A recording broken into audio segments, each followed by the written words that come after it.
दोस्तों आदाब नमस्कार सत श्री अकाल। आपका बहुत स्वागत है आपके अपने शो दानिश की ज़बानी पर। आज की कहानी है एक सच्ची कहानी है, लेकिन सुनकर आपको उसको ऐसा लगेगा जैसे किसी फ़िल्म की कहानी है, क्योंकि एक फ़िल्म की तरह सारी चीज़ें उसके अंदर हैं। एक लड़का होता है, उसको पहलवानी का शौक़ होता है। उसके बाद उसके गुरु की कोई हत्या कर देता है। उस उनकी हत्या का बदला लेने के लिए वो 4 हत्याएँ और करता है, और जो उसका सपना होता है फ़ौज में जाने का, वो बीच में ही ड्रॉप हो जाता है।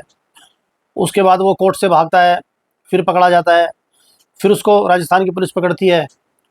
वहाँ से AK-47 और AK-57 से और बदमाश आते हैं और पूरे उस थाने पर हमला कर देते हैं, चारों तरफ से फायर, और उसको वहाँ से लेकर जाते हैं।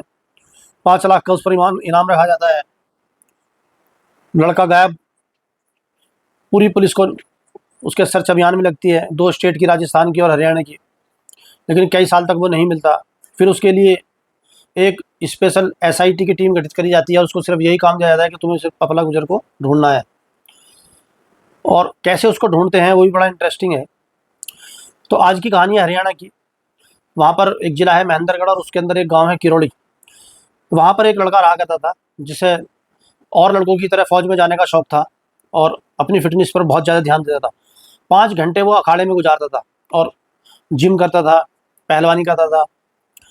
अपनी फ़िटनेस और दूसरा फ़ौज में जाने का सपना। ज़िंदगी अच्छी खासी चल रही थी। वहाँ पर एक जो किरोड़ी गाँव है उसमें एक अखाड़ा था शक्ति सिंह का, और उस गाँव के अंदर दूर-दूर से और आस-पास से जितने पहलवान थे सब पहलवानी करते थे, सब अपनी जोर आज़माइश करते थे। शक्ति सिंह उनको दाँव सिखाते थे और जो पहलवानी के कुछ टिप्स हैं वो दे देते थे। उन्हीं के पास ये लड़का जाता है, इसका नाम होता है पपला गुजर। सब कुछ ठीक-ठाक चल रहा था ज़िंदगी में, फ़िटनेस ठीक चल रही थी, फ़ौज में जाने का सपना था, उसकी तरफ अपना पढ़ाई चल रही थी। इसी बीच क्या होता है, उस गाँव में एक दूसरा आदमी होता है जिसका नाम होता है संदीप फ़ौजी। अब संदीप फ़ौजी उसी गाँव में किसी लड़की से प्यार कर बैठता है। अब सब उनका गुपचुप चल रहा था, लेकिन ये बातें ज़्यादा दिन छुपती नहीं और कुछ ही दिनों में पूरे गाँव में पता चल जाता है संदीप फ़ौजी का जो दूसरे मोहल्ले की लड़की है उससे अफेयर चल रहा है। अब उसके लिए संदीप फ़ौजी को बुलाया जाता है, क्योंकि संदीप फ़ौजी खुद शादीशुदा था और उसके बच्चे भी थे। अब उसको उस बात को समझाया जाता है कि ये चीज़ ठीक नहीं है और इस चीज़ के लिए गाँव में कोई जगह नहीं है और आगे से नहीं होना चाहिए, क्योंकि आप पहले शादीशुदा हो, अच्छी खासी नौकरी है, क्यों खामखा अपनी ज़िंदगी बर्बाद करने पर तुले हो। वार्निंग देकर संदीप फ़ौजी को छोड़ा जाता है, इस हिदायत के साथ कि आगे से ऐसा नहीं होना चाहिए। लेकिन संदीप फ़ौजी मानता नहीं है और कुछ ही दिन बाद दोबारा से फिर इस बात की खबर आती है कि वे दोनों आपस में फिर मिल रहे हैं। अब पंचायत होती है। पंचायत में शक्ति सिंह जो अखाड़े का सरदार है और पपला गुजर का गुरु है, वो भी उन पंचों में शामिल होता है। और इस बार फ़ौजी को बड़े सख्त लहजे में कहा जाता है कि अगर अब के लास्ट वार्निंग है, अगली बार अगर तुमने ऐसा कुछ भी करा तो बख्शा नहीं जाएगा और उसकी पूरी सज़ा मिलेगी आपको। और उसको लास्ट वार्निंग देकर उसको छोड़ा जाता है। संदीप फ़ौजी वहाँ से चला जाता है, लेकिन कुछ ही दिन बाद फिर से पता चलता है कि संदीप फ़ौजी उससे मिल रहा है। इस बात का पंचों को बहुत गुस्सा आता है और सब इकट्ठे होते हैं, संदीप फ़ौजी को पकड़ते हैं और उसको बहुत बुरी तरह से पीटते हैं और उसकी बेइज्जती करते हैं, जलील करते हैं और उसको बहुत मारते हैं। पीट-पाट कर उसको फिर इसी हिदायत से छोड़ा जाता है कि इस बार ज़िंदा छोड़ रहे हैं, अगली बार अगर हमको ज़रा सी भी शिकायत मिली तो अगली बार हम जान से मार देंगे। लेकिन अब संदीप फ़ौजी पिट-पिटा कर घर आ गया, लेकिन उसके दिल में अब ज़हर भर जाता है। उसके दिमाग में कहीं न कहीं ये बात बैठती है कि ये सारा रायता शक्ति सिंह का फैलाया हुआ है, वही लोगों को भड़का रहा है, वही हमारी मोहब्बत के बीच में आ रहा है और उसी की वजह से आज मेरी इतनी बेइज्जती हुई, जो पूरे गाँव में मुझे पीटा गया, और मैं इसका बदला लूँगा। अब मैं शक्ति सिंह से इसका बदला लूँगा, मैं उसको छोड़ूँगा नहीं। अब संदीप फ़ौजी प्लानिंग करता है, कुछ बदमाश बुलाता है और वो शक्ति सिंह को चाकू से गोद-गोद कर उसकी हत्या कर देते हैं। अब शक्ति सिंह जैसे ही ख़त्म होता है, ये बात पपला गुजर को पता लगती है और उसके बहुत सारे चेले होते हैं, सबको पता चलती है। सबको बहुत गुस्सा आता है, सबका खून उबाल मारता है कि संदीप फ़ौजी ने क्या करा। जो आदमी इतना सामाजिक था और इतने लोगों की फिटनेस के लिए इतना ज़रूरी था, गुरु था, ऐसे अच्छे आदमी को और इतने ज़रूरी आदमी को संदीप फौजी ने बेफालतू मार दिया, जबकि उनकी कोई गलती नहीं थी। गलती सारी संदीप फौजी की थी। एक शादीशुदा आदमी अफेयर कर रहा था, इसको समझाया जा रहा था, लेकिन वो बाज नहीं आ रहा था। अब क्योंकि पपला गुजर के घर में थोड़ा शादी का माहौल था, रीति रिवाज चल रहे थे, पपला गुजर की बहन की शादी होने वाली थी। अब वो खून का घूंट पीकर बैठ जाता है कि किसी तरह से शादी हो जाए, उसके बाद फिर संदीप फौजी को ठिकाने लगाऊंगा। वक्त गुजरता है, बहन की शादी हो जाती है, डोली उड़ जाती है, बारात चली जाती है। अब जो गुस्सा दबाए हुए बैठा था पपला गुजर, वो अपने टीम को इकट्ठे करता है और सीधा संदीप फौजी के घर पहुंच जाता है। अब सामने संदीप फौजी मिलता है, संदीप फौजी को मारता है। उसके फिर सामने माँ होती है और मामा होता है और नाना। 4 आदमियों का Sandeep on the spot murder करता है, कत्ल करता है, अपने गुरु की हत्या का बदला लेने के लिए 4 आदमी को पपला गुजर मार देता है। यहाँ से उसकी कहानी बिल्कुल बदल जाती है, चेंज हो जाती है, क्योंकि अभी तक उसको फौज में जाना था, एकदम क्लीन उसका रिकॉर्ड था, फिटनेस बढ़िया थी, लेकिन अब वो कुछ ही देर में एक मर्डर का गुनहगार बन चुका था। 4 कत्ल का जो आरोप है उसके सर पर था। वो वहाँ से भागता है, क्योंकि गांव की बात होती है, जब उसको मारा जाता है तो सब पहचानते हैं, सब जानते होते हैं पपला गुजर को। वो जब पुलिस आती है तो पुलिस को बताया जाता है कि पपला गुजर अपने आदमी के साथ आया था और उसने 4 हत्याएं की हैं। पुलिस दबिश डालती है, उसको ढूंढा जाता है और फरारी काट रहे पपला गुजर को एक दिन पुलिस पकड़ लेती है और उसको जेल में डाल देती है। अब ये कत्ल होते हैं 2014 में और पपला गुजर जेल के अंदर। वक्त गुजरता रहता है, 14 गुजरता है, 15 गुजरता है, 16, 17। अब सन 2017 आता है और पपला गुजर की कोर्ट में पेशी होती है और पेशी के लिए पपला गुजर कोर्ट लाया जाता है। अब कोर्ट के अंदर जितने भी कैदी होते हैं, अब सबको पुलिस पकड़ कर तो खड़ी हो नहीं सकती, तो कोर्ट के अंदर ही लॉकअप बनाए हुए होते हैं। तो जो नामचीन कैदी होते हैं, कोई भी कैदी, तो उनको जब तक उस लॉकअप में बंद कर दिया जाता है। कोर्ट के अंदर ही पूरा छोटी सी जेल की तरह एक कमरा होता है। अब कुछ को वहाँ बंद किया जाता है जब वो फुल हो जाते हैं, तो कुछ को जो वैन होती है, जिस वैन में कैदी लेकर जाए हुए होते हैं, उसी में उनको बंद करके रखा जाता है। फिर जैसे ही कोर्ट में आवाज़ लगती है, क्योंकि वहाँ पूरी लिस्ट होती है किसका नंबर कब आएगा, तो जब उसका नंबर आने वाला होता है तो पुलिस वाले हथकड़ी डालते हैं और हाथ पकड़ते हैं और कोई भी कैदी हो उसको जज के सामने पेश कर देते हैं। अब पपला गुजर का नंबर आता है और वो उसी वैन में, पुलिस वैन में बैठा हुआ होता है। जैसे वैन खोलते हैं, पपला गुजर एकदम वहाँ से भागता है और कहीं से उसके हाथ में हथियार भी आ जाता है और वो हथियार को लहराता हुआ भागता है। अब हथियार उसके पास कहाँ से आ गया? जो आदमी खुद वैन में बैठा हुआ है, कैदी है और कई साल से जेल में है, तो इसमें कहा गया था कि कुछ उसमें मिली भगत थी पुलिस वालों की भी। खैर, अब पपला गुजर वहाँ से गायब। अब पुलिस परेशान, एक अपराधी जिसने 4 कत्ल किए हुए हैं और अब उस पर करीब 30 से 40 मुकदमे हो चुके थे, फिरौती के, अपहरण के, कई सारे जो जेल जाने से पहले उसने करे और कुछ जेल में बैठे बैठे उसने कुछ केस करे, तो वे सारे उस पर 30 से 40 केस उस टाइम चल रहे थे। पुलिस परेशान, पपला गुजर हाथ से गायब। अब पपला गुजर अपना साम्राज्य चलाता रहता है। अब एक दिन उसको पता चलता है राजस्थान में कोई उसका दुश्मन है और पपला गुजर को उसके बहुत खुन्नस थी और वो चाहता है कि अब मैं उसको वहाँ पर जाकर उसको ख़त्म करूँ। अब पपला गुजर अपनी टीम के साथ अपनी गाड़ी में बैठता है और सीधा राजस्थान पहुँचता है। अब राजस्थान जाने के बाद में वो कुछ अपनी प्लानिंग कर रहे थे। रात का टाइम होता है, पुलिस गश्त कर रही होती है। पुलिस देखती है कि एक बाहर के नंबर की गाड़ी है जो ठीक से चल नहीं रही है, क्योंकि जब किसी को कहीं पर जाना होता है तो गाड़ी की स्पीड एकदम समांतर होती है और सीधा वो अपनी मंजिल की तरफ जाता है। और जब कोई भटक रहा होता है तो फिर वो कभी कहीं रुक गया, कभी कहीं ब्रेक लगाएगा, थोड़ी इसकी स्पीड जो है संदेहजनक होती है। तो पुलिस को शक होता है और पुलिस उसको हाथ देती है गाड़ी को। अब क्योंकि उसमें सब हथियारबंद थे, वो किसी की हत्या करने के लिए गए थे, तो जितने भी साथी थे, जैसे ही पुलिस गाड़ी आगे लगाती है और उनको पकड़ने को होती है, तो सब वहाँ से भाग जाते हैं। एक आदमी को पुलिस उनमें से पकड़ लेती है और जितने भी थे सब भागे। एक आदमी पुलिस की गिरफ्त में। अब वो आदमी था पपला गुजर। पुलिस वाले पकड़ते हैं, उससे पूछते हैं तो कौन है, क्या है, हथियार उसके पास होता है। पुलिस वाले अपनी गाड़ी में बैठाते हैं और जाके उसको थाने ले जाते हैं, बहरोड पुलिस स्टेशन। और वहाँ जाकर बंद कर देते हैं उसको। अब पुलिस वालों को ये नहीं पता कि ये है कौन, उनको बस ये है कि हथियार लेकर जा रहे थे, कोई चोरी की या लूट की प्लानिंग कर रहे होंगे, अब सुबह इससे निपटेंगे, सुबह इससे बात करेंगे, और उसको लॉकडाउन में बंद कर देते हैं। और अपने जो सीनियर अधिकारी होते हैं उनको भी बता नहीं पाते, वो सोचते हैं सुबह जब अधिकारी आएंगे तो उनको बता देंगे अब तो अपने कब्जे में है, ये होगा कोई छोटा मोटा गुंडा। अब जो पपला गुजर के साथ जो टीम थी, जो उसके आदमी थे, जो उसके साथी थे, वो उस टाइम वहाँ से भाग जाते हैं, लेकिन वो भागते नहीं हैं। अब उनको पता था कि लॉकअप में पपला गुजर है, बहरौट पुलिस स्टेशन में। वो सारे साथी बड़े बड़े ऑटोमेटिक हथियार लेकर, जिनमें AK-47 और AK-57 तक थी, सुबह को, क्योंकि रात को पकड़ा है उन्होंने, और सुबह को 5-6 बजे के करीब 15-20 बदमाश उस पूरे स्टेशन पर ही धावा बोल देते थे। अब वहाँ पर कुछ पुलिस वाले सो रहे हैं, सुबह सुबह का टाइम है, कुछ नहा रहे हैं, कोई भी इस चीज़ के लिए तैयार नहीं है कि पुलिस स्टेशन पर भी कोई हमला कर सकता है, क्योंकि उनको यही पता नहीं है कि जिसको पकड़ा है वो है कौन।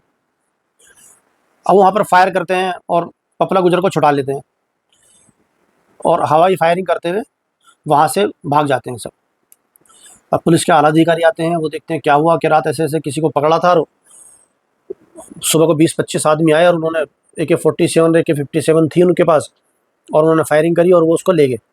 अब जो बड़े अधिकारी थे, SP, अब वो सोचते हैं कि जिसको छुड़ाने के लिए AK-47 AK-57 हथियार से लोग आए हैं छुड़ाने के लिए, और 20-25 आदमी आए, जाहिर सी बात है कोई छोटा मोटा आदमी तो है नहीं वो, तुमने जरूर किसी बड़े बदमाश को पकड़ा है।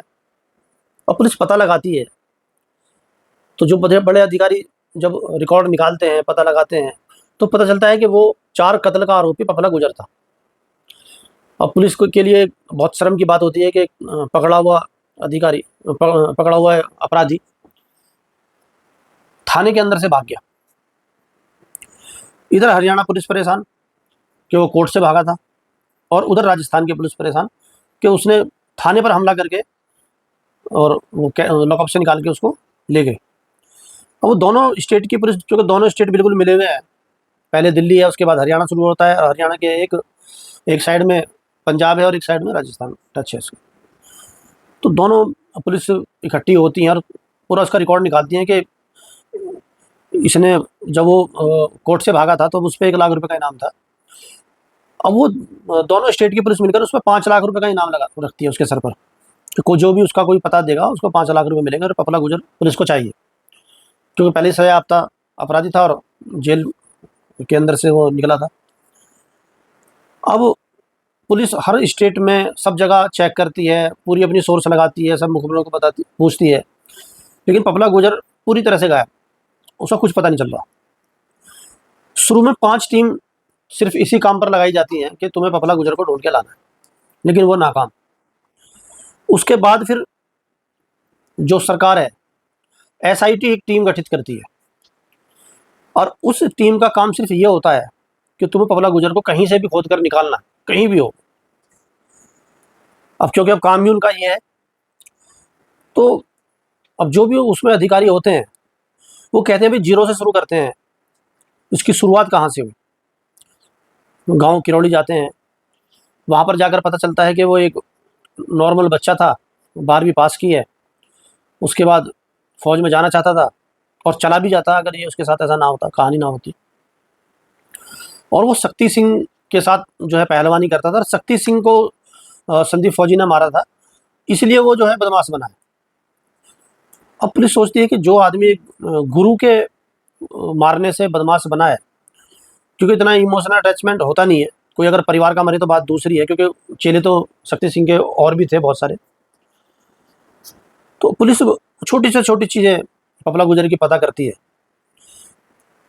अब जो उसके साथी थे, कुछ साथियों को पकड़ती है, कुछ जेल में होते हैं पहले से उसके साथी, उन सबको पुलिस अलग अलग तरीके से उनसे पूछताछ करती है कि उसकी क्या आदतें थी, क्या खाता है, क्या पीता है, जुआ खेलता है नहीं खेलता, अय्याशी करता है नहीं करता, कहाँ कहाँ जाता है। उससे छोटी से छोटी कोई ऐसी आदत, किसी और चीज़ का शौकीन है, कोई ऐसा प्रोडक्ट की शराब है, और मतलब सारी चीज़ें, कौन सा ब्रांड है और कहाँ मिलता है, क्या पहनता है, सारी चीज़ें पुलिस नोट करती है। और जितने भी उसके साथी होते हैं कुछ पकड़े हुए होते हैं, कुछ को पुलिस उठाती है। सबसे ये पूछती है कि उसका कोई चीज़ ऐसी बताइए, छोटी से छोटी चीज़ हमें उसकी बताइए आप, कि उसके अंदर अलग-अलग चीज़ें ऐसी क्या हैं, कौन-सी ऐसी आदत है। तो एक जो उसका साथी होता है, जब पुलिस उसकी पिटाई करती है, तो वो बताता है उसके अंदर 2 शौक हैं। पहला शौक है उसका अपनी फ़िटनेस के लिए, जिसमें वो कभी भी कोई भी समझौता नहीं करता। पहले भी जब वो पुलिस से भागा था, जब कोर्ट से भागा था, तो मैं उसके साथ था, तो वो हर चीज़ की बर्दाश्त करता था, लेकिन अपनी फ़िटनेस के ऊपर ज़रा भी लापरवाही उसको बर्दाश्त नहीं थी, और उसको जिम जाना ही जाना होता था। क्योंकि जब वो शक्ति सिंह के अखाड़े में भी पहलवानी करता था, तो 5 घंटे कंटिन्यू वो पहलवानी करता था। अब हर जगह तो अखाड़ा मिलेगा नहीं, तो दूसरा ऑप्शन जिम था। तो उस साथी ने बताया कि वो कहीं भी हो, जिम ज़रूर करता होगा, क्योंकि वो बिना जिम के नहीं रह सकता, बिना खाने के एक बार को रह सकता है, बिना जिम के वो नहीं रह सकता, वो कहीं भी छुपा हुआ हो। और दूसरा एक उसका सोशल मीडिया अकाउंट था, जिसमें वो कोई भी कांड करता था, कोई भी वसूली करता था, तो हमेशा वो फेस उस पे अपने सोशल मीडिया अकाउंट पर डालता था। उसके फॉलोअर्स भी बहुत थे, क्योंकि उसके जो गाँव के लोग थे वो भी उसको अच्छा मानते थे कि उसने जो गलत किया था, संदीप फौजी ने किया था, पपला गुजर ने तो कोई गलती की नहीं, उसने तो उसको सज़ा दी उसकी। तो एक उसके गाँव में उसको एक हीरो की तरह लेते थे, और उसके बहुत फॉलोवर थे। तो पुलिस को अब नई जो बात उसके बारे में पता लगी, जो उसकी टिप थी, वो ये थी कि वो कहीं भी हो, जिम ज़रूर जाता होगा। अब जो एसआईटी टीम होती है, वो एक लिस्ट बनाती है। राजस्थान, हरियाणा, दिल्ली, उत्तर प्रदेश, सारे स्टेट की अलग-अलग लिस्ट बनाकर एक टीम बनाई जाती है कि जितने भी जिम हैं, और जो ऐसे जिम हों, जो कम चलते हों या एक अलग-थलग हों, और जो ज़्यादा मशहूर ना हो, क्योंकि जो अपराधी है, वो जो ज़्यादा मशहूर होगा उसमें तो जाएगा नहीं, क्योंकि वहाँ पे ज़्यादा आदमी होंगे, कैमरे वगैरह होंगे, सारी चीज़ें होंगी। ज़ाहिर-सी बात है वो किसी ऐसी जिम में जाएगा जो बिल्कुल बेकार हो, और उसमें कोई ना जाता हो, बहुत कम लोग जाते हो, कम से कम लोग जाते हो। अब पुलिस सारे स्टेटों को, हरियाणा, राजस्थान, दिल्ली और उत्तर प्रदेश, सब में भेज देती है, लेकिन कहीं से कोई कामयाबी मिलती नहीं है।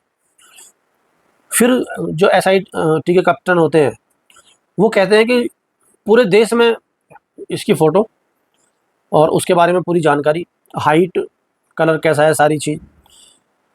और अब पूरे देश के जितने भी जिम हैं, महाराष्ट्र के, गुजरात के, मध्य प्रदेश के, उत्तराखंड के, सब जिमों के, और जितने भी वहाँ पर मुखबिर हैं पुलिस के, सारे थानों को ये सूचित किया जाता है कि सब जितने भी तुम्हारे मुखबिर हैं, सबको ये फ़ोटो दिखाओ, और कहीं पर भी अगर ये दिखाई दे तो फ़ौरन पुलिस को इन्फॉर्म किया जाए।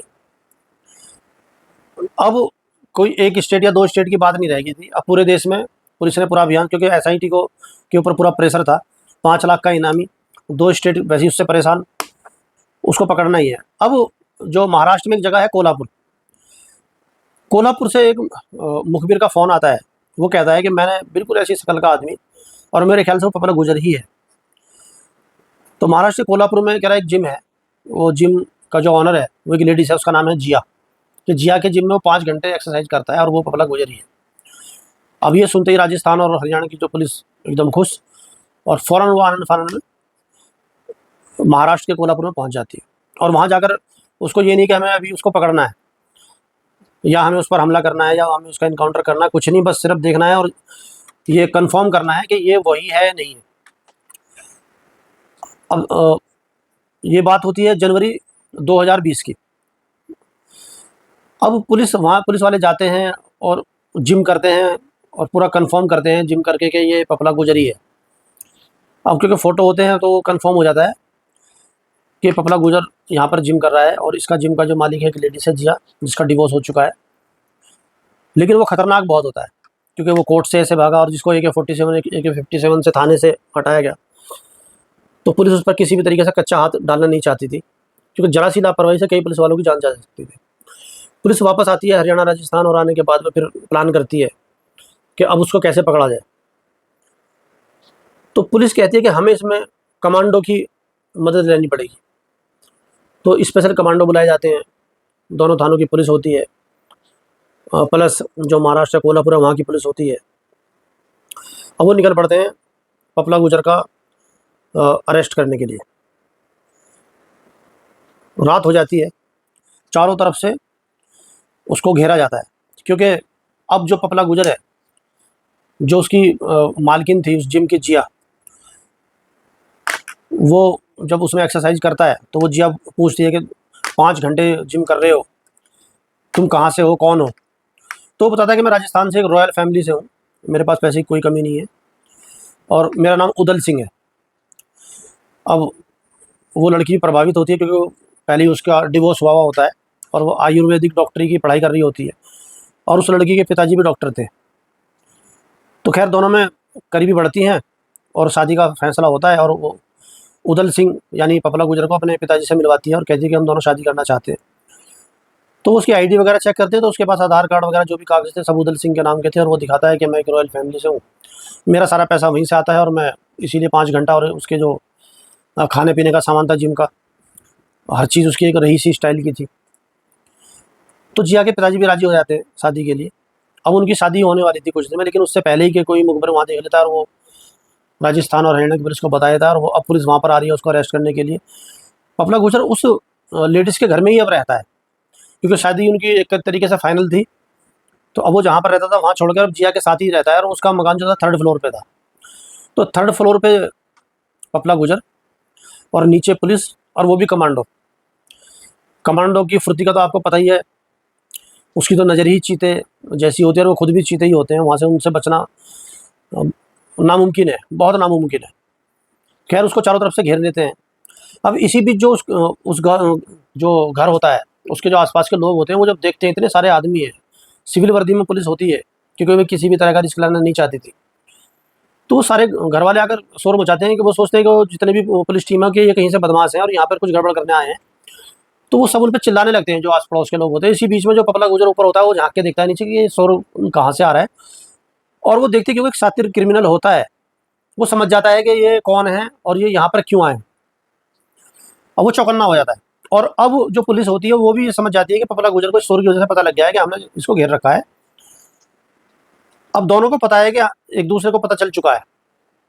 अब पुलिस ऐलान करती है पपला गुजर से कि देखो हमने तुम्हें चारों तरफ से घेर लिया है, होशियारी करने की कोई जरूरत नहीं है, रिहायशी इलाका है, हम जानते हैं तुम्हारे पास हथियार है, तुम भी जानते हो कि तुम्हें पुलिस ने चारों तरफ से घेर लिया है, और हमारे पास भी हथियार है और हमारे साथ कमांडो भी है। तो शराफत इसी में है कि तुम चुपचाप नीचे आ जाओ और सरेंडर कर दो और अपने आप को पुलिस के हवाले कर दो।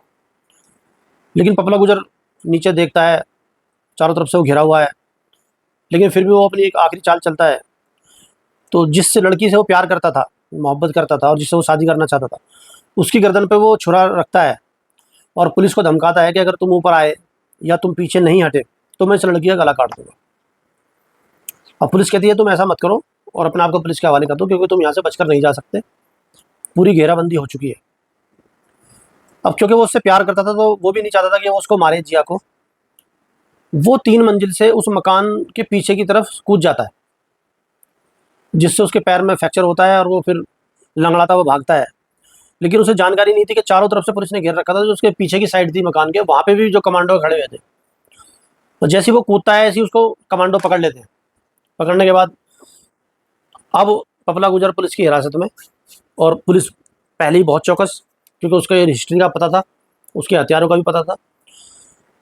पुलिस उसको अरेस्ट करती है और साथ में जिया को भी अरेस्ट करती है, और वहाँ से सीधा उनको अपना हरियाणा राजस्थान लेकर आ जाती है।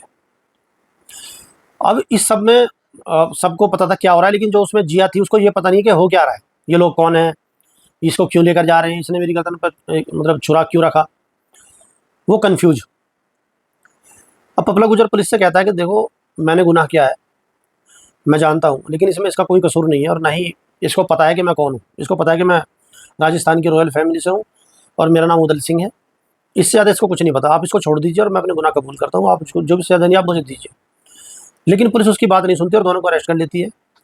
जिया के पिताजी थाने पहुँचते हैं, वो जाके कहते हैं कि हम तो किसी पपला गुजर को नहीं जानते, हम तो उदल सिंह को जानते हैं, और वो इससे शादी करना चाहती थी और हमारा इसमें कोई रोल नहीं, हम जानते ही नहीं कौन है। लेकिन पुलिस अधिकारी जिया को पकड़ते हैं और वो ये जानना चाहते हैं कि पपला गुजर से वहाँ पर मिलने कौन कौन आता था, कौन उसकी मदद करता था, कौन वहाँ उसको पैसे देता था, कौन उसकी खबरें वहाँ से लेकर जाता था, जिससे उसका पूरा गैंग पकड़ा जा सके। अब वो लड़की यकीन नहीं करती कि पपला गुजर ऐसा है। पुलिस उसको बताती है कि ये पपला, इसका नाम पपला गुजर है, ये उदल सिंह नहीं है, 5 लाख का इस पर इनाम है, कई इसने हत्याएं की हैं, 30 से 40 इस पर केस चल रहे हैं। वो यकीन नहीं करती। पुलिस उसको लाके पपला गुजर के सामने बिठा देती है कि आप अब तुम खुद ही पूछ लो ये कौन है। वो लड़की पूछती है कि तुम कौन हो और ये तुम्हें पकड़कर यहाँ क्यों लाए हैं और ये हमारे साथ हो क्या रहा है। तो पुलिस वाले बताते हैं, रिकॉर्ड में है कि पपला गुजर साफ कहता है, मैं उदल सिंह नहीं हूँ, मैं हरियाणा का किरोड़ी गांव का रहने वाला हूँ, मेरे ऊपर 5 लाख रुपए का इनाम है, मैंने 4 हत्याएं की हैं और मेरे ऊपर 30-40 केस हैं। और ये कहते हुए वो रोने लगता है और ये सुनकर वो लड़की भी रोने लगती है, क्योंकि दोनों एक दूसरे से प्यार करते थे, लेकिन इस हिस्ट्री का उस लड़की को कुछ नहीं पता था। और गुजर पपला को भी ये जानकारी नहीं थी कि वो पुलिस के हाथ में आ जाएगा। वो सोच रहा था जो होना है हो गया, अब बाकी की ज़िंदगी अपना इसके साथ यहाँ पे आराम से गुजारूंगा और किसी को मेरा पता ही नहीं लगेगा। यही एक क्रिमिनल की चूक होती है कि वो सोचता है कि वो कभी नहीं पकड़ा जाएगा। और भी बहुत सारी हमने जो कहानियाँ देखी हैं, अपराध देखे हैं, कोई भी अपराध करता है तो उसकी सबसे बड़ी गलतफहमी, सबसे पहली और सबसे बड़ी, सबसे शुरू में सबसे अहम जो उसके अंदर गलतफहमी यही होती है कि वो पकड़ा नहीं जाएगा, और इस चीज़ को कंफर्म होने के बाद वो क्राइम करता है। लेकिन ऐसा नहीं है। कितनी भी पावर हो, कितना भी पैसा हो, जो पुलिस है हमारे देश की या किसी भी देश की, वो इतनी आसानी से अपराधी को नहीं छोड़ती और कुछ ना कुछ वो गलती ज़रूर करता है। अब जैसे इसके जिम जाने का जुनून था, सिर्फ उस जुनून की वजह से वो पकड़ा गया, नहीं तो देश को एक अच्छा फौजी मिलता। उसका रास्ता बिल्कुल सीधा था। एक संदीप फौजी की फालतू की सनक ने एक सीधे साधे आदमी को पपला गुजर बना दिया। तो ये थी आज की कहानी और उम्मीद आपको पसंद आई होगी। गुजारिश यही है कि एक बार फिर चैनल ज़रूर सब्सक्राइब करें। अपने तमाम लोगों से कहिए, जितना आप प्यार देंगे हमें बहुत खुशी होगी। आप लोग अपना प्यार, अपने सवाल, अपने सुझाव इसी तरह देते रहें। अब आपसे कल मुलाकात होगी किसी नई कहानी के साथ। तब तक अपना और अपनों का ध्यान रखें। धन्यवाद।